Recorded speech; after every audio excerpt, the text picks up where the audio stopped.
Just a month ago, Joe Bryan, who's a British physicist, as you can see here, with a lot of experience in finance and as an entrepreneur, has released a beautiful video. He also told me personally to highlight that now he's 100% on Bitcoin. He really stressed on that. But I'm not going to talk about this. It's going to be Francesco speaking about this because nobody can do it better than him, given his experience. He's working in financial markets since the last 30 years, and he's publishing books, he's translating books, and since 2016, he's running a very, very, very successful podcast. If any of you speaks Italian, you can't miss this. He has produced almost 300 episodes. One is better than the other one. So you can't possibly miss this. But now, enough with the talking. I'm going to give the ground to Francesco. Please welcome him with a warm round of applause. Thank you, everybody. How many Italians? All right, not much, but so what I'm going to talk about tonight, I also published my 286th episode today, which is basically the same speech which I'll be having now in a few moments. So for the Italians, go and listen to that as well. I try to synthesize this beautiful video from Joe Bryan that Damiano sent to me almost a month ago, as soon as it was released on YouTube. And it was amazing, because I've been trying to spread this kind of information, all this connection among the many problems that society has today. With my books, my podcast, before I had a blog. And this video amazingly makes a sum up, synthesized all these problems in less than 40 minutes. Now, my today's episode of the podcast lasts less than 25 minutes. So I hope to replicate that one even here, because usually we don't have much time, but it's very, very, maybe basic. I don't know. Most of the people who comes here to Crypto Hub are already into Bitcoin, cryptos, which is something different. I understood that some people still don't understand the difference between crypto and Bitcoin. They are two different things. I'm said to be a Bitcoin maxi, which is a different things than being into crypto and speculating, and speculating, but also betting, because it's kind of betting on the crypto environment. But anyway, whoever can do it can make some money. But Bitcoin is something different. We will see here why Bitcoin is different, why Bitcoin almost, we can consider it as the perfect money. There was no perfect money in the world. We had gold, which was maybe the best approximation of the perfect money, but Bitcoin as an invention based on technology can be considered today as the perfect money. Anyway, I've been trying for 25 years with my blog, my podcast, my books, the books I published, I published the Bitcoin Standard. How many people have read the Bitcoin Standard? Oof, that's a must read. Must read. Everybody should read that book. Halfway through, don't forget. The Fiat Standard by the same author. Later. Nobody. Unbelievable. Okay, so maybe this talk would be interesting for the most of you. If you haven't read this book, they already explain these issues that we're going to talk about. And another book I will probably mention later is The Sovereign Individual. Who read The Sovereign Individual? Just two, three persons. Another amazing book from 1997 who predicted the future. we are living today, and Bitcoin, which didn't exist back then, but you know, if you were smart enough, you could have forecast is coming. Anyway, come si manda qua? Okay. What's the problem is the title of this video. Now, 1 month, it was released 1 month ago, has 130,000 views, which is nothing. Who knows Mr. Beast? Mr. Beast, yeah, more people than read the Bitcoin Standard. Mr. Beast, I think, is one of the most successful YouTuber. 9 days ago, 10 days ago, he released his last videos. Who can guess how many views in 10 days? Okay, this video has 130,000. What's the... Anybody? Any guess? Mr. Beast.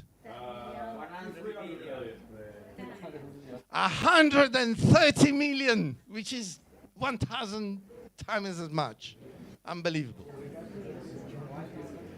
Unbelievable. But if we have a problem, this big problem today, and all these other problems is because people, they just don't watch interesting things, things that can open up your mind and put you on the right path. Most of the people, they like to enjoy, yeah, maybe interesting videos, but not as much as important as this one. They like to be entertained by stupid videos, and many, like, I don't know, because I never watched the Mr. Beast video, to be honest.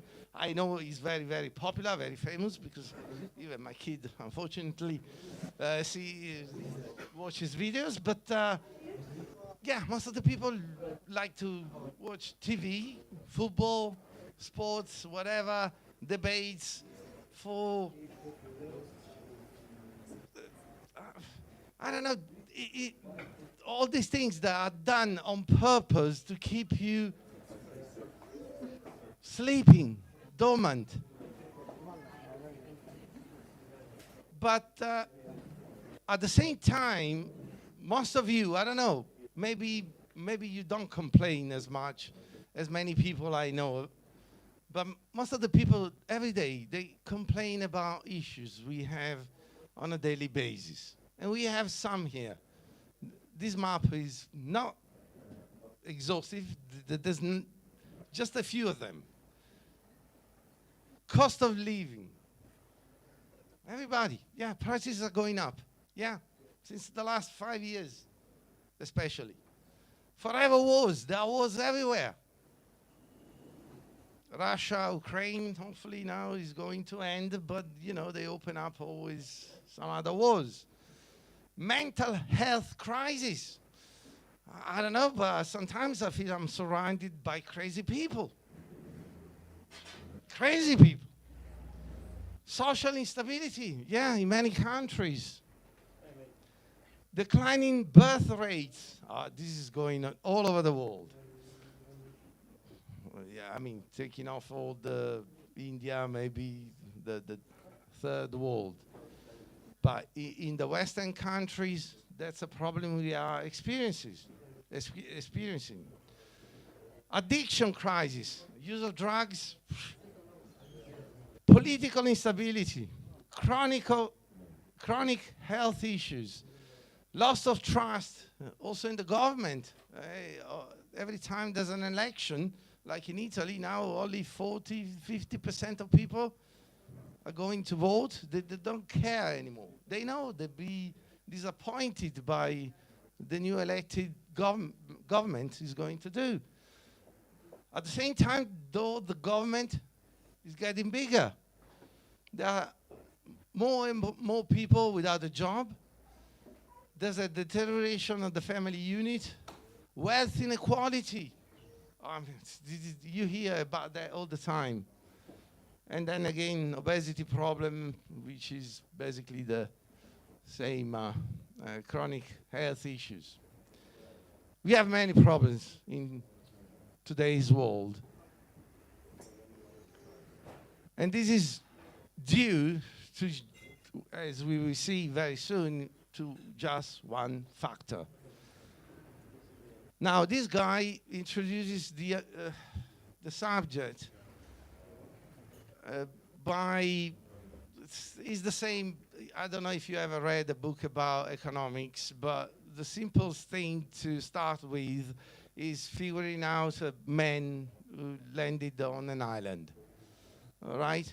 So he uses the same trick, figuring out that some people landed out on an island, the ship sank, and they divided in two groups.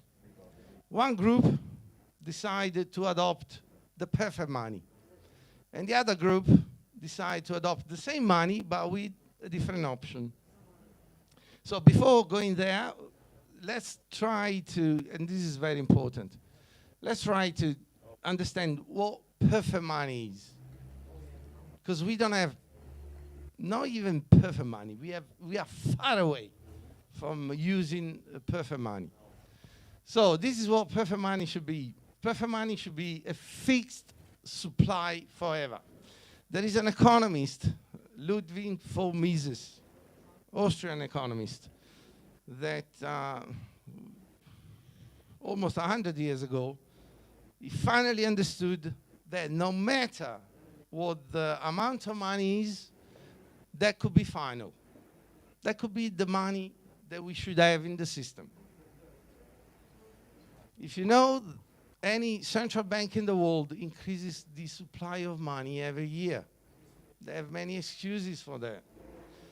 But the true reality of any economic law is that the money should be fixed. Increasing the amount of money brings no benefit to society.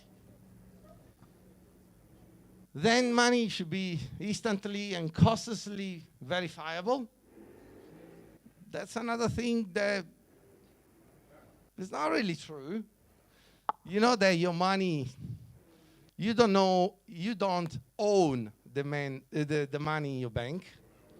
The money in your bank is not even there because of fractional reserve banking. And is not so easily verifiable, especially when money used to be gold. Go and check the gold in the banking system, in the central banking vault. Actually, right now, as we speak, Elon Musk and the Trump administration is talking about go and check how much gold there is in the vault of the Fed, of the Treasury. That's a big issue. Money, of course, should be portable, yeah, effortless to store and move, with negligible costs, should be divisible, infinitely divisible.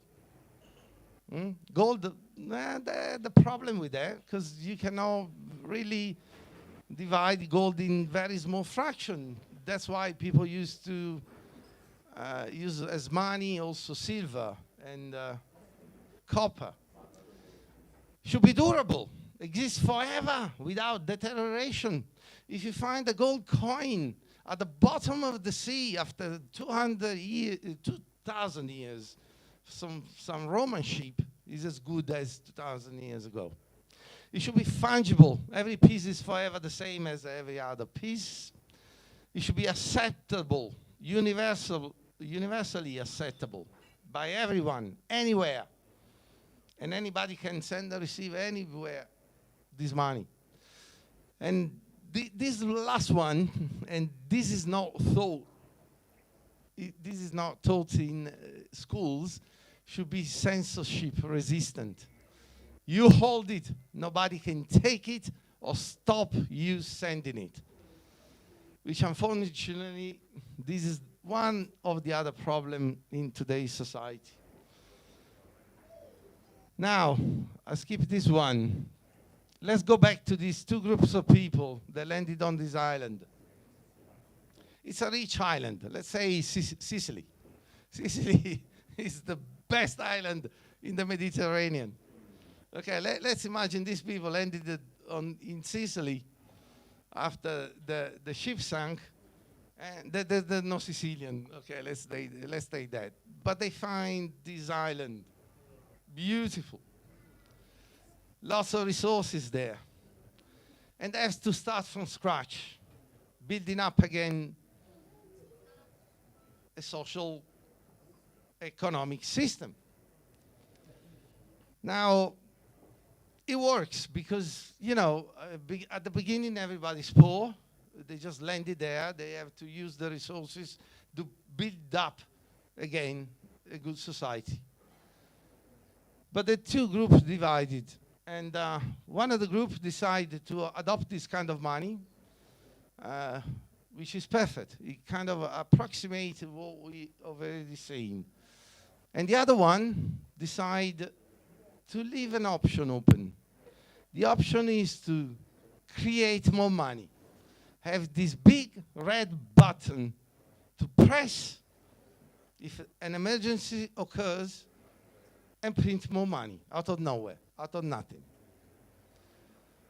Now, we don't live in heaven, in paradise. This is not a perfect world, okay?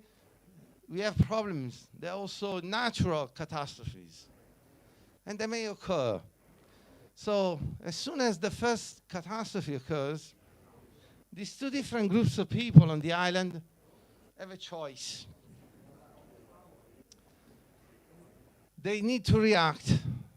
The first group, though, cannot press the button. Money is fixed. It cannot be increased to help those people that were affected by the natural disaster. The other one can press the button. Now, apparently it seems that maybe the second group that can press the button and create more money can solve the problem. Maybe. But as we will see, and these are the politicians, yeah? This guy says, nah, we have a natural disaster, we have a problem, we print more money, and we try to solve it. And he gets re-elected as the head of the government. On the other side, the guy who chose to lead those people, but cannot press, he doesn't have any red button, he doesn't get re-elected. And the society there needs to continue to work, cooperate, to solve those problems. Because we know we are all different, so people, for the law of association, which is one of the basic laws of economics, they need to cooperate to solve problems, to create more products, to innovate, to invest. So the first group of people, they need to go ahead with the same dynamics. They have to cooperate. Let's try to solve this problem by cooperation, by working together. The second one, instead, press the buttons, print more money, and try to solve the problem. But that's where all these many problems will arise. Okay, this doesn't happen in a single day. It takes time. But this is what happens. If you print money, you press the big red button, you have currency debasement. There's more money in the system. If there is more money in the system, prices tend to go up. But they don't do that at the same time because money didn't reach the same people equally. So you have different effects in the system. First of all, we can say distortion of price signals. Prices, and people barely understand that, prices are the most important information signal for the system. If you distort the price in the system, you basically disrupt the whole economic system. And that's what happens because the money reaches some people first. I mean, you know that the central banks have printed like half of the money we have today in the world.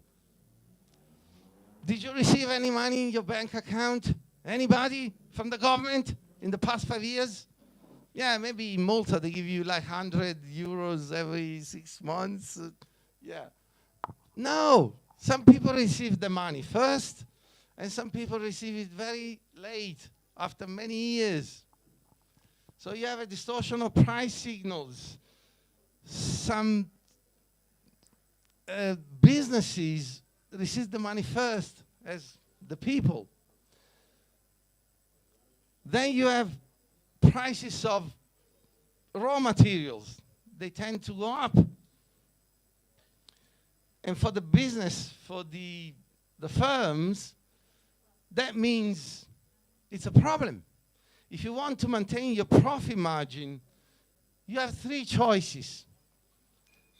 Pass the costs to the consumer, do the same product with a smaller package.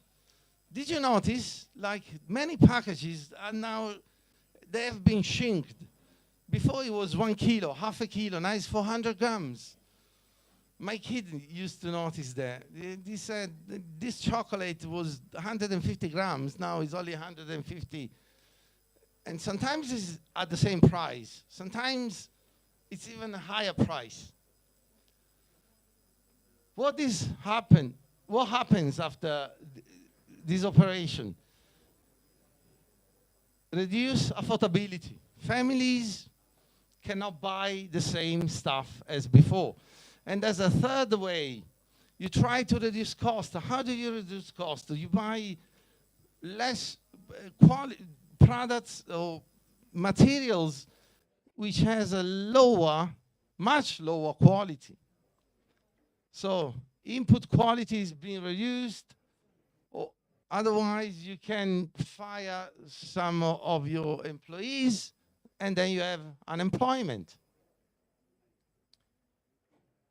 Then there's a third effect, which is asset inflation. When the government prints more money, the money goes usually to the bank. And the bank, what do? They buy assets. So you have asset inflation. I mean, anybody notice how much the price of real estate went up in Malta in the past 3-4 years? I tell you, in Lima, plus 40%, which is pretty much in line with the money they printed. But who benefits from asset inflation? Not the poor people, the people who already have many houses. They are already invested in the market. Go and check the price of the stock market, especially the US stock market. It went up straight after the initial fall because of the COVID, then it went up straight up. And that brings about wealth inequality, increase the homelessness, because if the price of the house goes up, also the rents go up. You know, when I came to Malta in 2014, rents were less than half than today, probably 1/3. It's crazy. And then you have all this size effect. Banks also take profit from asset inflation. Because since people cannot afford anymore to buy a house, yeah, what's the problem? Give you a mortgage, yeah? I give you credit. Credit means debt as well. So the level of debt increases in the economy, more leverage in the economy. So the cost of living goes up. People cannot afford to raise a family with just the father. He used to work for the whole family. Now you need both the father and the mother, and it's not even enough to have a decent life in many cases. So yeah, why having children if you cannot raise a family, if the cost of living is so expensive? So you have breakdown of the nuclear family, declining birth rates, Also, you stop planning for the future. I mean, we can see that with the today's generation. They just think about enjoying themselves, being entertained. They don't plan for the future. So you have also a problem of hopelessness, from which stems mental health crisis, again, declining birth rates, breakdown of the family, health crisis. Yeah, people that are really stressed, frustrated. Yeah, you have health crisis. Also, because of the reduced quality, especially of the food that we eat, we have health issues. And all these issues bring to, since you didn't understand what the problem is, you require the government to help you. That's what happens everywhere. The government should be doing something to help the poor people, and the government is happy to respond. Yes, we will do it. They increase the taxes, and they print more money. We go back there until the next emergency. Now, after many years of this loop, because this is a loop, Mises, the same economist I mentioned before, he said that there is no way between the free market and an economy where the government intervenes all the time. Because every time the government intervenes in the system, it creates problem. And every problem requires more intervention. And from intervention to intervention, you keep moving towards a bigger government. And what the bigger government does, this is the situation. The more money the government is able to print, the more money gets sucked by all these other industrial complex. You have the big pharma, you have the big food, you have the media. The media is very important. How can you keep the people asleep if you don't have the media to work with you? Spreading propaganda, fake news all the time. You have to distract people. Weapons of mass destruction, not distraction like the weapons of Iraq, but distraction.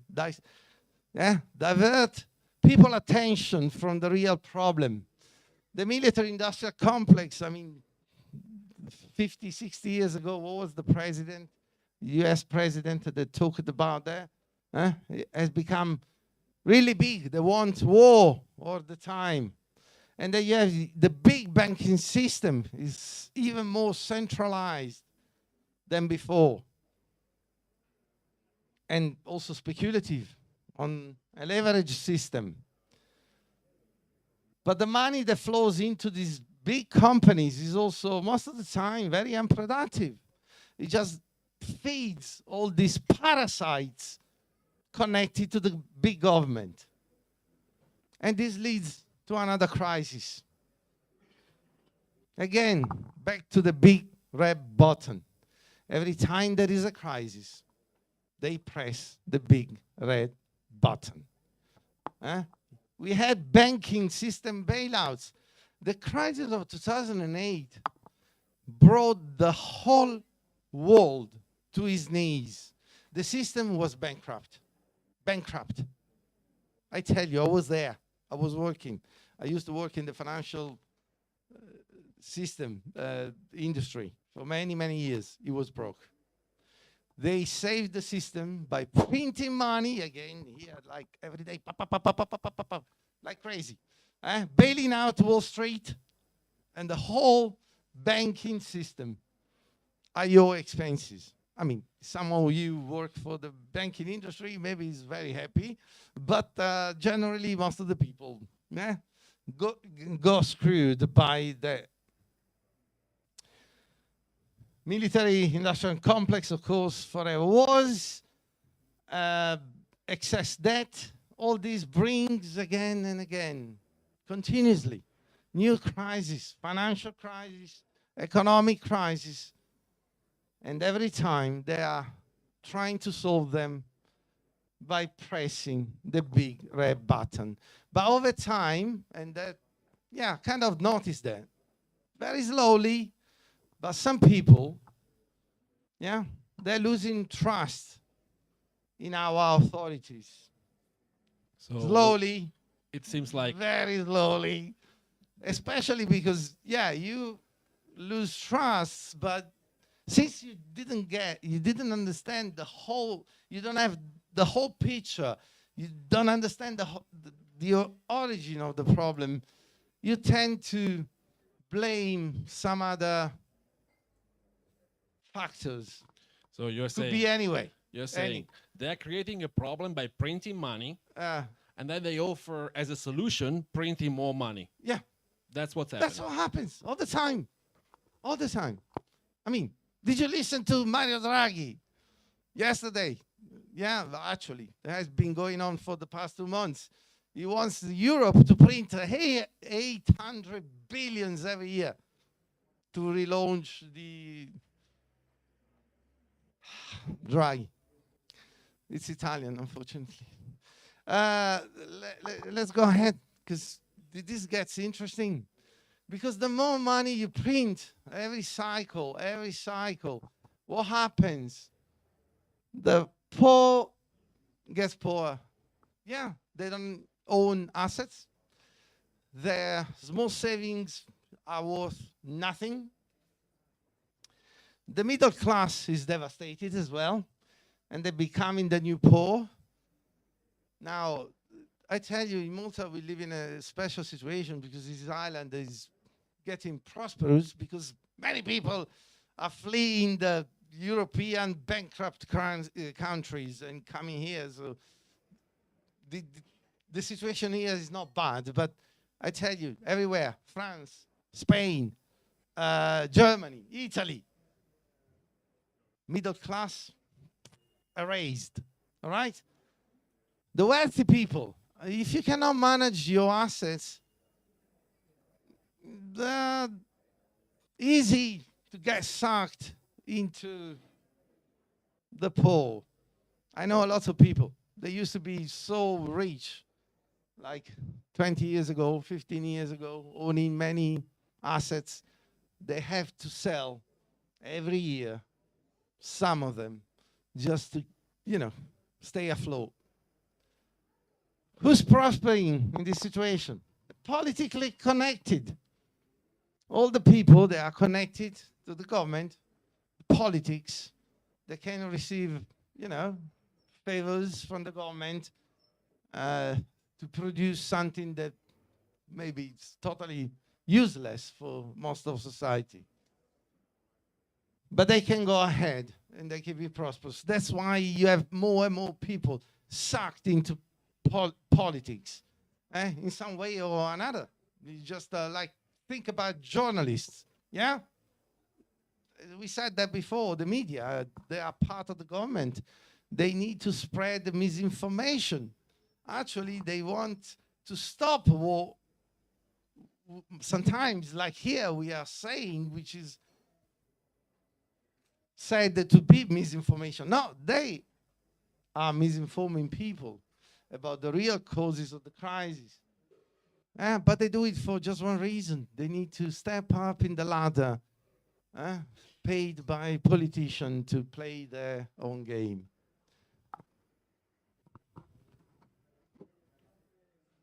Now, this is the truth. In a sound economic system,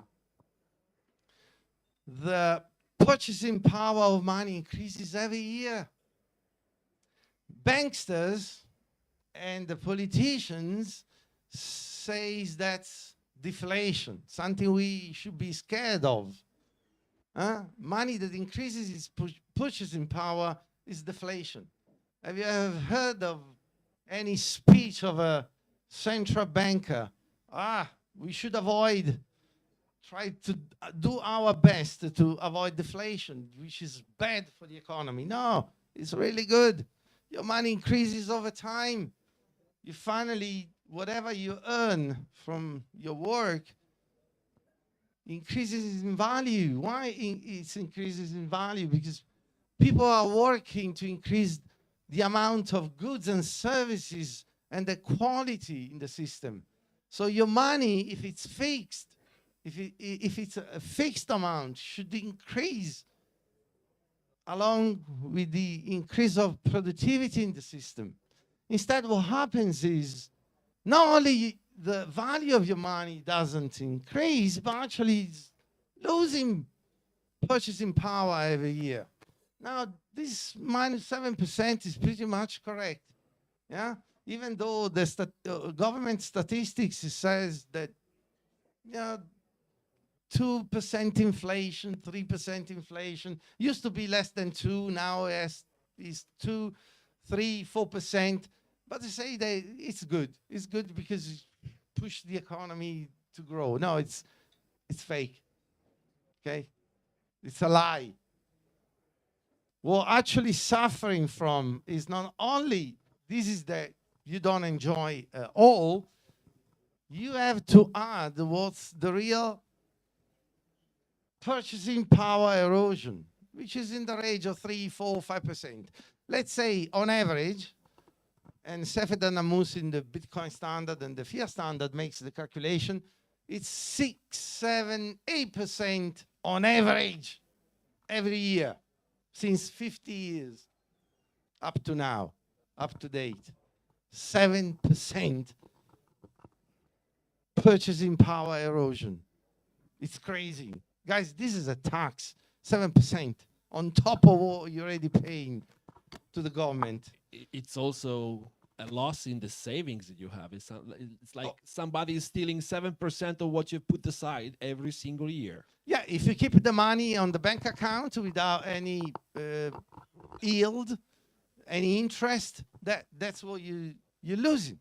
If you put that money and you are forced, somehow you are forced to invest, to risk your money, try to avoid that loss, annual loss.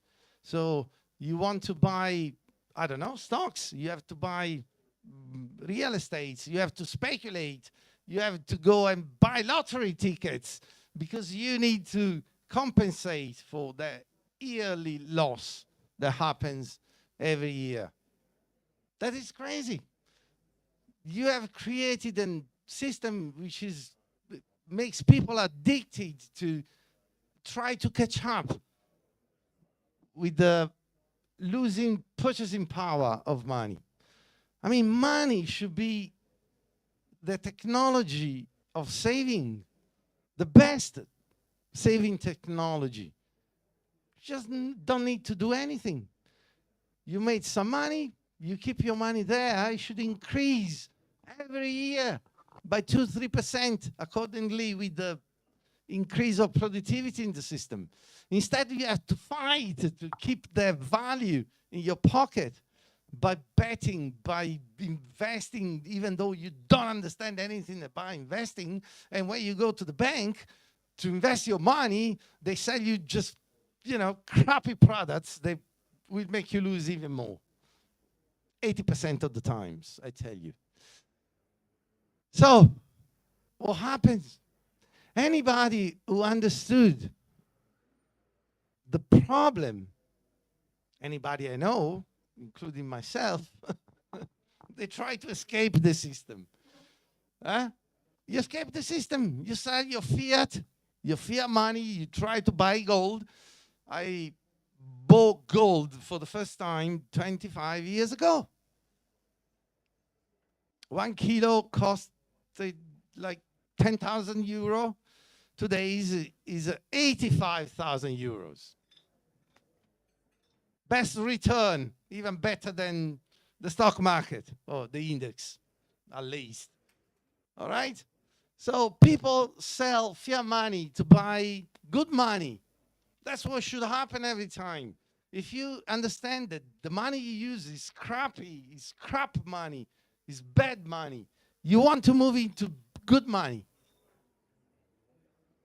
Because that bad money declines in value every year. But if that happens and people leave the system, it's a big problem for the government. And the government reacts. How do they react? Censorship, capital controls.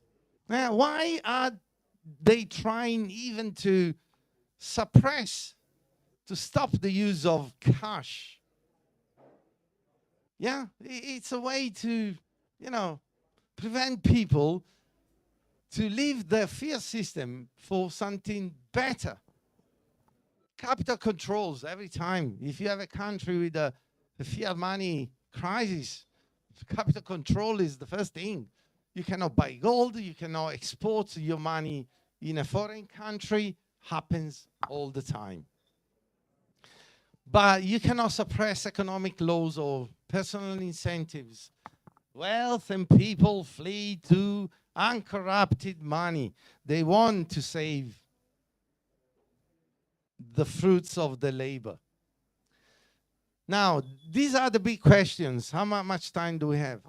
The big questions, how this ends, because this has been going on for 50 years now. 54 actually, because all started, or at least the worst part of it started in 1971, which happens to be the year I was born. Now, in some countries, it ends up with hyperinflation. You have prices skyrocketing, 100,000 price inflation per year. We had that in Turkey, Venezuela, Zimbabwe, blah, blah, blah, many countries. In other countries, you have asset seizures. It happened also in the United States. In 1933, they confiscated gold from people. You cannot own gold. Gold was good money. The United States kept printing money because of the reaction to the 1929 Wall Street crash, and the economy which was pumped by new credit creation. So asset seizures. Communism, that's easy. You just need some paid intellectuals to say that, the free market. No, the government should own everything. And communists can become, and actually the European Union is a new communist country. Unfortunately, we are living in. And then civil, external war. Why do we have war all the time? And actually, we were escalating to a big new war, Russia, Ukraine, and whatever is coming up. There are There are currently 56 wars. 56 wars. And also wars. Also, why the 20th century has become the century of the biggest, more devastating wars in history? Because we entered into a fiat money system. You cannot wage a war so devastating as it happened to be World War I and World War II without fiat money. You cannot. This has been explained by many books. Again, the sovereign individual, the fiat standard. United Europe is about to print 800 billions to I don't know. to finance the defenses in Ukraine against The Russia. defenses from what? For aliens or No. The Russia? Ukraine against Russia. So they're gonna. That's what Ursula von der Leyen said yesterday. 800 billions. So, now, come si torna? I have to go back. We are almost finished. No. I lost the. Go back to where I was. Now, this is a harsh reality. Now, there are many ways. I tell you, people are slowly moving into good money. You can ignore all these facts at your expenses. You don't like it? I mean, economics doesn't really care about what you think. But you be a victim of the laws of economics. the history of government management of money has, except for a few short, happy periods, been one of incessant fraud and deception. This is Frederick August von Hayek, another Austrian economist. What is important is that in the future, if you want really to go back to a prosperous society, the separation of money and state. And again, Frederick Hayek said, I don't believe we shall ever have good money again before we take it out of the hands of government. We cannot take it violently out of the hands of government. They have the power. The government has the monopoly of violence. But all we can do is by some sly, roundabout way, introduce something they cannot stop. Now, they could stop gold. They did. As I mentioned before, the United States confiscated all gold in 1933 in Europe, up and even something worse. But somehow, Bitcoin cannot be stopped. It's been designed in a way that cannot be stopped. Now, I've been an advocate of gold since 2000. I also I like Bitcoin. I still think it's an experiment because it's only 15 years old. Yeah, 15 years old. But I think that actually it could be. So you don't have to put all your money there, but try to get interested. I've been saying that since 2014. Maybe an experiment, but this could be working. This could be the best revolution humanity has ever had. Not only the best revolution, also the only one that could be started from the bottom up. Because every revolution, even the French Revolution, any other revolution, is always commanded from the top down. Yeah, there are some elites.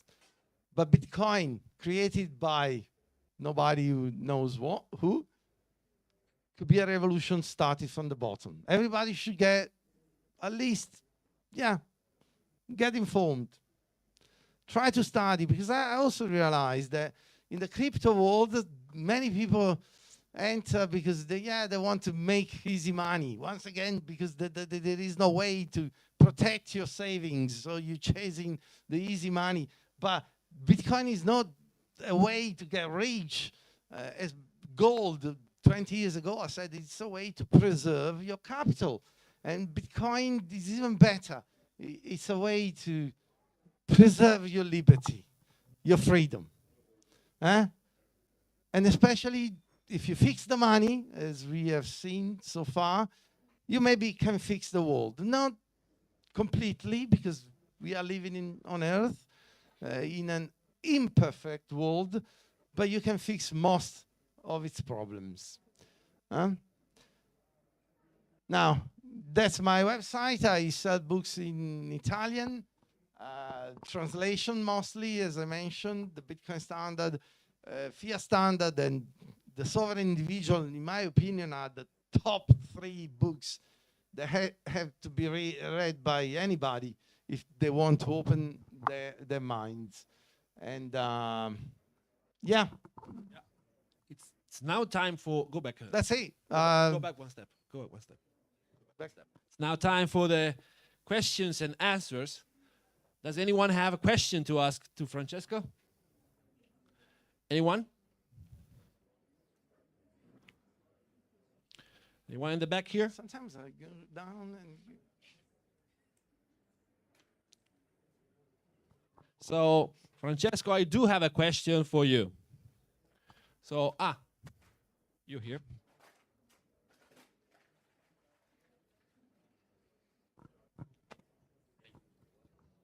Hello, good evening. Thank you for the speech. I'm a Bitcoin believer. I truly believe in its potential to become the best form of money and to usher in a new era like a revolution basically. We do hope so, yeah. There's only one thing that hasn't still made me a maximalist. So a truly big believer. And maybe this belongs to speculation. Maybe this is something that belongs to imagination. Maybe this will never happen. But the only thing I'm wondering is, and also I have to say, maybe this is more related to the appreciation of its asset and not more to its use as a medium of exchange, as a store of value and a unit of account. So the three main functions of money. I'm just thinking, everybody believes that it is robust, it cannot be hacked, it cannot be controlled. There is the wallet of Satoshi Nakamoto, and he holds, or they hold, or she holds, I don't know. 1 million. 1 million. It doesn't matter. It's a significant amount of money. One of the main components that gives so much credibility to Bitcoin is the fact that this amount of Bitcoins has not been moved at all. But there is no assurance as to if it will ever be moved. And I'm just afraid that if this ever happens, even if just one Satoshi, well, not one Satoshi, I think maybe a little bit more. Something leaves the wallet. Yeah, if it ever gets moved out and goes to maybe another wallet, maybe to an exchange, which would be nice because then we might know who is actually behind it, this might reduce its credibility. And I'm just thinking this, maybe this will never happen. I'm just thinking that... No, we all know that's a big issue. We can consider that million as a bait as well. Because, you know, that somebody is talking about quantum computers being able to break individual wallet. And if you want to break one wallet, that's the one. So we see, I know, it's the day is going to move, it's going to, for sure, disrupt the market. For sure. But that's why I repeat, you don't have to put all your money in there. Just get interested in the technology, understand that technology, put maybe, and I've been saying that since 2014, 2% of your assets. 2%. They are robbing you 7% per year of your assets. So put 2%. What is it? 2%? Okay, I lost 3 months of central bank robbing, whatever. Get interested. I also do prefer to be in a stable form of money, which is gold. I feel more secure, no? But you cannot ignore this thing. And then whatever happens in the future, that's why I said explicitly, I still consider after only 15 years, Bitcoin as an experiment. But an experiment that cannot be ignored by anybody. And if you do, and it's going to be successful, it's going to be at your expenses.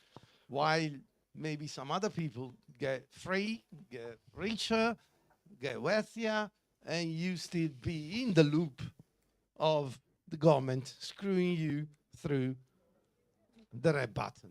I would like to add something to this. So I would like to make something more clear. So if the money moves because somebody hacked the wallet, then it's a problem.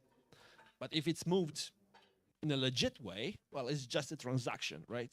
Of course, it will be a surprise for the market. There will be a lot of talking and whatever, but it shouldn't be disrupting. So if we're speaking of disrupting the market, then we're speaking of quantum computing.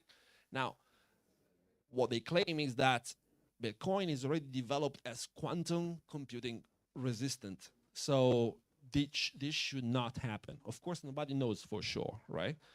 But the thing is, it's a medium.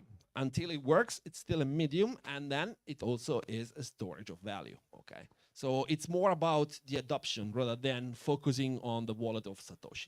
Of course, it's a 1 million. It's a lot of Bitcoins, right? So it's important, but it could be another problem.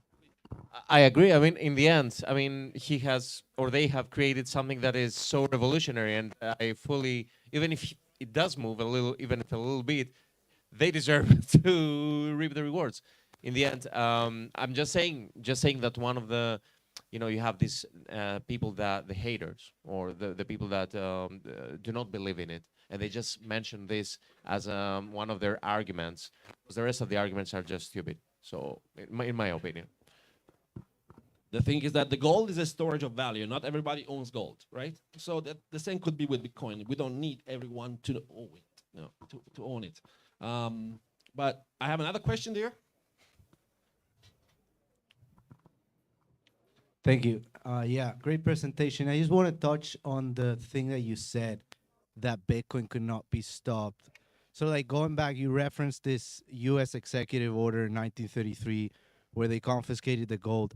I don't think it's too far-fetched to think that the U.S. could make some executive order to basically just 51% attack Bitcoin, and then everybody's coins just cannot be moved and they're essentially worthless. So, I mean, it's something that I just want to mention. I do work in the space. I love this technology, but it's to say that it cannot be stopped, I don't think that's 100% true. I want to hear your thoughts on that.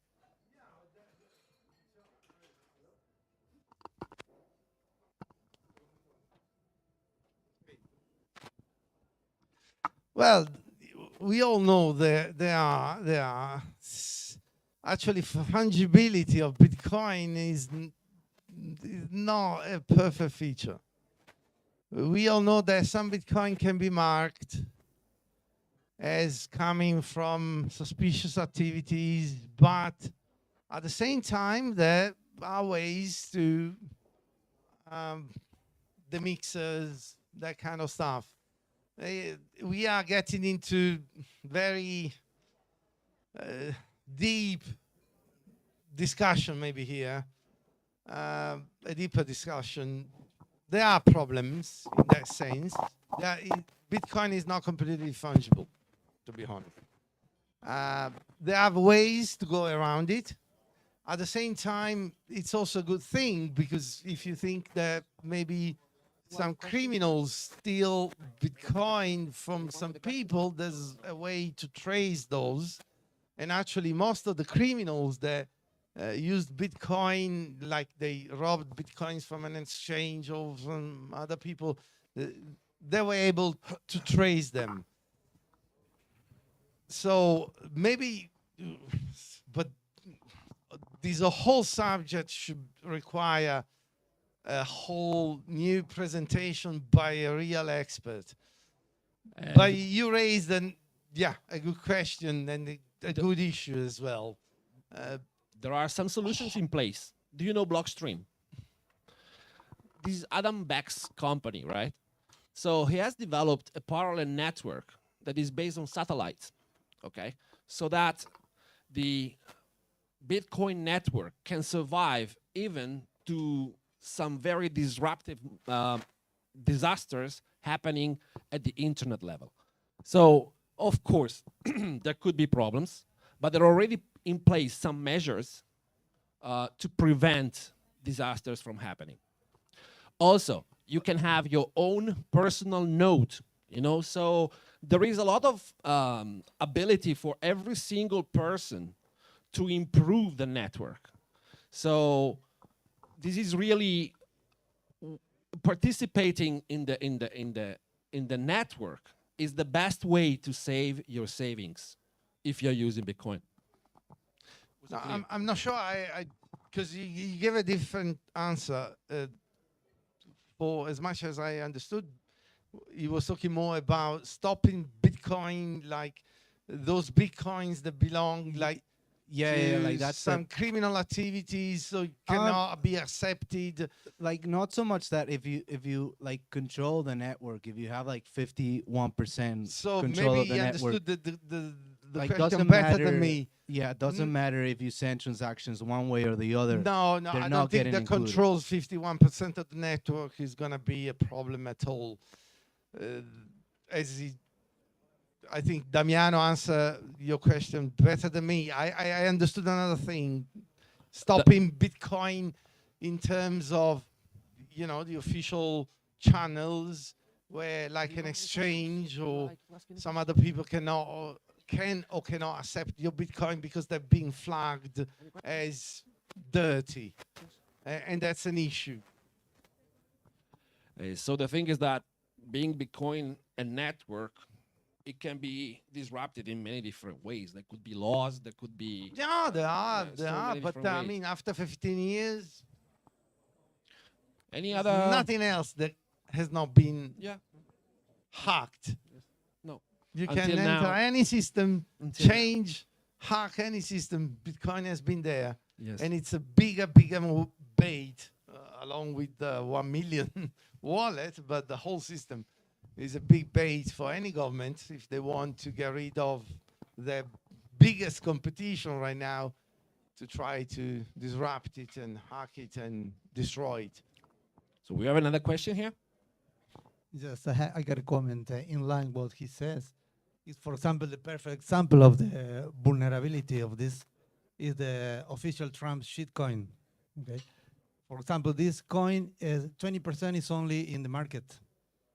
Okay, it's only in the volatility. The rest of the 80% of this cryptocurrency, let's say, it belongs to Trump. So that's why it's a big risk to buy a project like this one, where most of the coin or the token, let's say, it belongs to one people, no? I think this is not happening in Bitcoin, because if you go to CoinMarketCap, you will see that the Bitcoin pipe is distributed all along the world with different owners, let's say, no? But that's why the Bitcoin Maxi call every other coin as a shit coin, you know? Any other project as a founder, as a management, as a project, as, you know, somebody at the top of the chain. Bitcoin enjoys not only the fact that it has been the first one, but the way it was launched, the way it has been distributed, naturally, organically, along these past 15 years, without anybody controlling most of the coins. I mean, anybody can join the system or stay away from it. So, of course, if you have the Trump coin, the Millet coin, that was another Well, we could take rag pull, the Oak Tua coin. Yeah, of course, you got to get scammed. I mean, I also don't believe in like Ethereum, even though I recognize that Ethereum allowed to like USDT, which is a stable coin, to be created and to move freely and quickly in the system, which is a good thing. Bitcoin didn't allow that to be done, not yet, maybe in the future if the technology evolves. But Ethereum allowed, US dollars on the blockchain to be created and to move freely for arbitrages, to also to move. The USDT has been used probably even more than Bitcoin, but since it's linked, it's connected one-to-one to the US dollar, it's still a shitcoin as much as the US dollar. So anyone else with other questions? Again? You? Okay. Two. Please don't be shy. Ask as many questions as you need. I have another question now. Let's assume we are in an economy where we have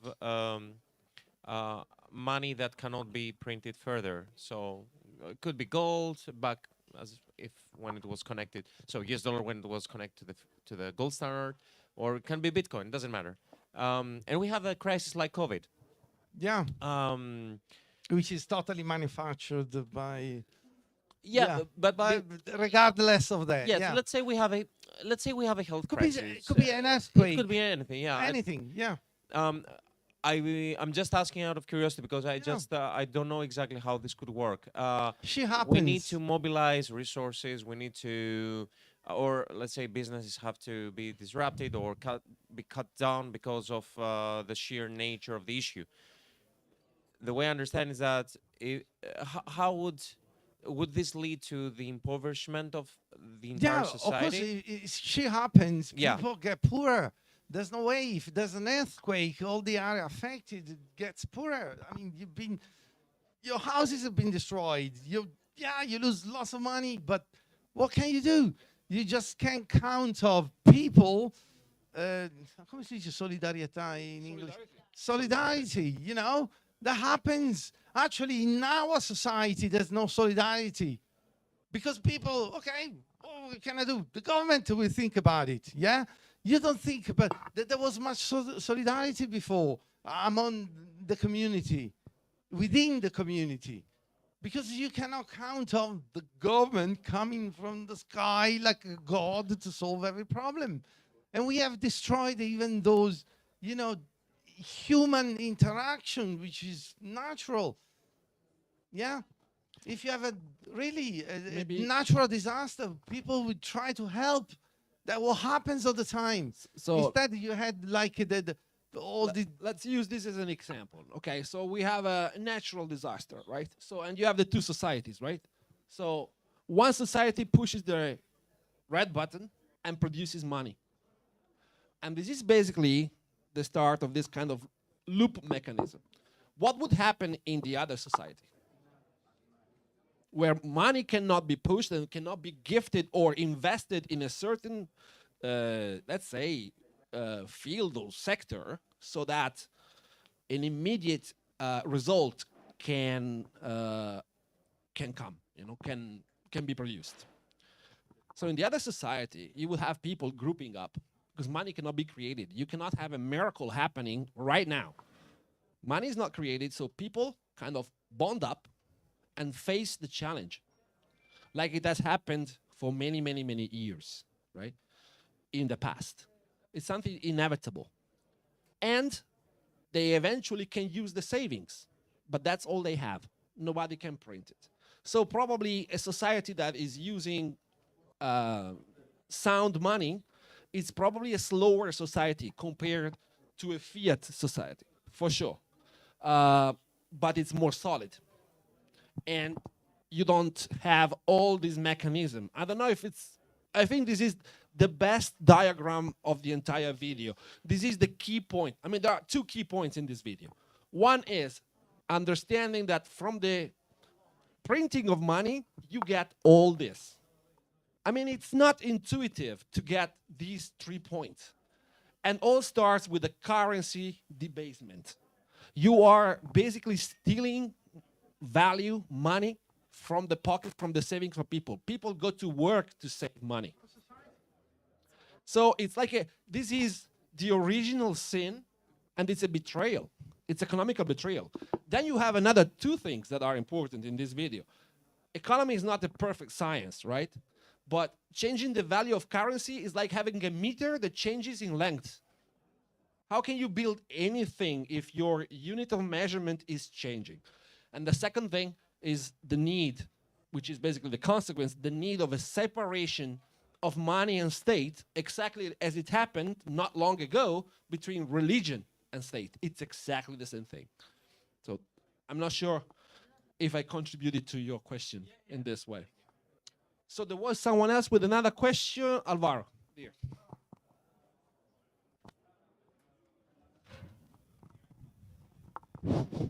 Thank you very much for the talk. I really enjoyed it.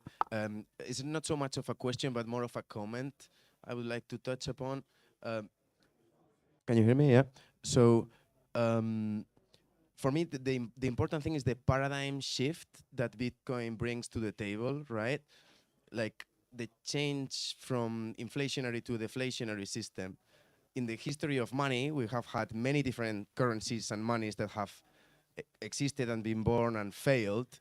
And Bitcoin, hey, it could be perfectly one of those, but it's perhaps the first one that could be deflationary, programmatic, permissionless, easy for everyone to come to, and perhaps for the new people in the audience and their news here, they might see all the passion from the Bitcoiners and crypto people that this is a paradigm shift, right? It's not just an easy way to money, an easy mean to saving. It's like this could be a real revolution, right? It's a paradigm shift, no? It's a philosophical discussion at the end of the day. So I just wanted you to comment on that. Like it's way deeper than just money. It's a human thing that we are trying to fix here, and that's why we're so passionate about it. Yeah, we live in a digital world. It seems strange for many people, and I know many people. I have many friends because of or connection on because of my past blog. And when Bitcoin came out, I tried, I was skeptical, very much skeptical at the beginning, but then you start to study and you try to get interested in this technology because we don't know. We live in a digital world. I know especially my generation is much more, they like more the analogic world, you know? And so being skeptical, it's probably more natural than today's generation, which has been grown up with all these devices, the internet. There was no such a thing at my time. So many of them refused to get into it, to get informed, to get some knowledge about it. And that's why I do believe that we will take many generations before this can finally spread to the majority of the population. And if that happens, yes, we will have a paradigm shift and a big revolution in society. Not every society, only those society or only where this technology can be adopted. And I don't know, maybe not Europe. Europe is the last one. Honestly, this area, it's a massive disaster led and managed by incompetent people like I've never seen before in my life. And maybe even studying history, you cannot see so many incompetent people at the apex, at the top of the management system. Any more questions? But that's the way it is. We live here unless we want to move to the Any other more side questions? of the world. I do have some questions. What would you tell to anyone who says it's too late to get into Bitcoin, it's too late to get into gold because now they are too high in price? Well, that is never too late. I mean, somebody that has just started to work, like somebody at 20 years of age, that's the world that you will find. Then you have to work hard, better, being skilled, and anything that you can save, try to put it in some good and honest and sound money. There's nothing else you can do. Actually, there was somebody releasing on Twitter some statistics. Anybody who started to buy Bitcoin in 2018 by like $50 a week, today would have 10 times as much money.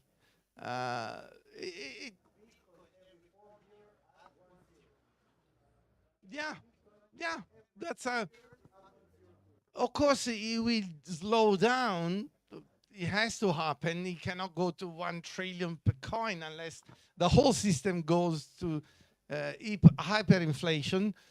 But yeah, for the way it was designed, it should increase in value constantly, reflecting the increase of productivity in the system and also the failure, the total failure of the fiat system, which is, in my opinion, is so, what's the word? It's there. It cannot be seen. I mean, check the gold market, what's happening. Check what's happening in the Bitcoin world as well. Anybody holding fiat money, man, I feel sorry for you. So another question. Quickly. So, which books would you suggest to anyone curious to deepen this topic, and in which order? Okay, once again, the Bitcoin Standard and the Fiat Standard by Saifedean Ammous. Absolutely. Those 2 books I translated into Italian. And these are the book, which is The Sovereign Individual, published for the first time in 1997. Absolutely amazing. Because I don't know these guys, but 27 years ago, they really saw the future. And also, not only saw the future, but they added something new for me, which is interpreting the whole history of humanity in terms of the logic of violence, which is maybe the subject for another speech. And it's very much interesting. And Bitcoin also kind of, and that's explained in the fiat standard, something that goes totally against this logic of violence, tries to defeat it, because how can you make war to a software? Sorry guys, you're gonna lose.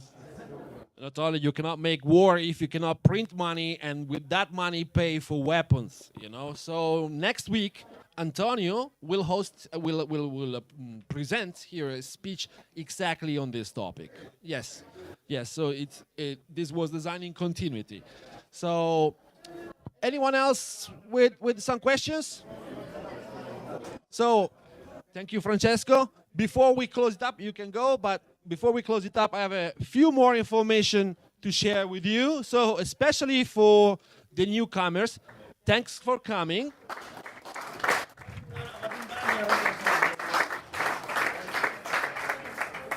This is the official website of Crypto Hub. It's cryptohubmalta.org. This is the QR code. Here we have the POAP for today. MJ, would you like to explain what's a POAP? You say what it is. It's a proof of attendance protocol. So if you scan this, you can enter your email or Ethereum address or ENS if you have that, ENS domain, and you get sent an NFT for free, and it proves that you were here attending this event. And later in the future, we're planning to create a DAO, and this will be a proof that you're a member of Crypto Hub Malta. So for now, you can collect this and maybe have a use for it in the future. Let's see what happens. So the more POAP you are minting by scanning this QR code, the more points you score. And at one point, those points will be scored. Now, this is a very simple but very interesting way to use blockchain to store information forever. It's completely anonymous, right? So if you scan with your MetaMask wallet, nobody will know your data. However, it will stay there forever with you, and it will witness your presence at these events. Not just this event, but all the events. Now, among the news, just recently we have published our YouTube channel. Finally, it's here. This is the address. It's youtube.com/CryptoHubMalta. So it's very experimental for now, but we have uploaded a video. Yes, MJ? It needs to be a live web page because you've just shown one POAP. It refreshes every time. Yeah. Next time. Next time. So no. I will put it up now. I will just put it up now in a second. I will put it up. So another thing I was saying about the YouTube channel, we have uploaded one video, and thanks to Nico, now we also have live streaming. It won't be available all the times, but there's another thing that we're doing, and some other people are taking care of uploading the old 32 videos that we still have around, 32, 33. So I think that's all for tonight. Thank you for coming. Please hit the bar, grab a drink, and stay with us to talk and make friends.